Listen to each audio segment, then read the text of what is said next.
wannan na Kano ne. Wannan kuma Okay, na gane ka.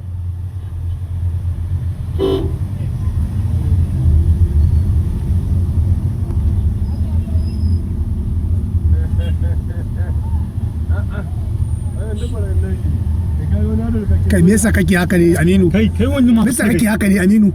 Eh? Me yasa kake haka ne? A sun tubo an gima ne.